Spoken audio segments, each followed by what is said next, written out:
Hello bachcho, let's see the question. The question says a wedding ring presented to a bride contains 788 milligram of gold and the rest is diamond. एक wedding ring में present होता है 788 milligram of gold और extra जो मिलता है the rest is diamond. If the weight of the ring, अगर ring का वेट दिया गया है 1 gram, the bride receive the atomic weight of एरम और फिर गोल्ड हमें दिया गया है 197, जहां पर कि कार्बन का एटॉमिक वेट इज 12. पूछा गया है more number of gold atoms present होगा और more number of carbon atoms और equal number of gold and carbon atom present होगा और गोल्ड एंड कार्बन एटम का रेशियो होगा 4:1. की concept will be calculation of number of atoms, जहाँ पर कि यहाँ पर हमें पूछा गया है मोर नंबर ऑफ कौन सा एटम प्रेजेंट होगा, गोल्ड एटम या फिर कार्बन एटम.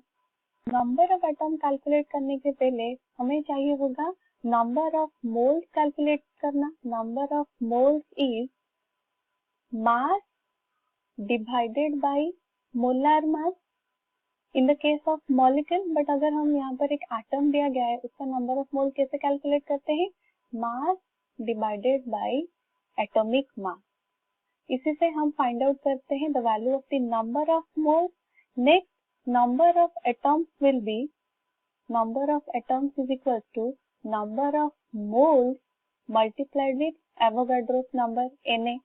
तो अगर नंबर ऑफ मोल्स हाई होगा तो नंबर ऑफ एटॉम्स भी हाई होगा और नंबर ऑफ एटॉम्स डिपेंड करता है किसके ऊपर, नंबर ऑफ मोल्स के ऊपर.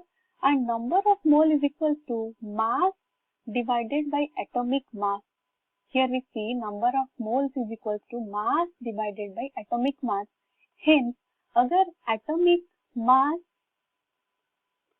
डिक्रीज होता है, लेस होता है, atomic mass less, then mole is high, number of mole will be high, क्योंकि number of moles is inversely proportional to the atomic mass. तो यहाँ पर हम क्या देख रहे हैं, atomic mass will be less if then the mole will be high. हमें दिया गया है atomic weight of gold around AU is 197 and carbon का दिया गया है 12. तो if we compare both of them, carbon का atomic weight is less. Carbon is having less atomic mass और एटॉमिक वेट. अगर इसका atomic weight will be less, then number of moles will be high. Number of moles high होगा मतलब presence of number of atoms will also be high. Hence more number of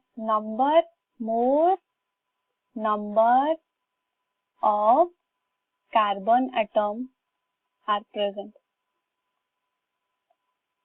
तो correct option हमारा क्या होगा, more number of carbon atoms given in option B. क्योंकि यहाँ पर हम देख सकते हैं more number of gold atom नहीं होगा क्योंकि इसका अराउंड गोल्ड का molecular atomic weight is high. Next is equal number of gold and carbon atom. हम यहाँ पर देख सकते हैं due to difference in the atomic weight equal number of gold carbon atom नहीं होगा और उनका रेशियो भी 4:1 नहीं होगा. तो more number of carbon atom will be the correct option, that is option B. I hope you have understood it well. All the best.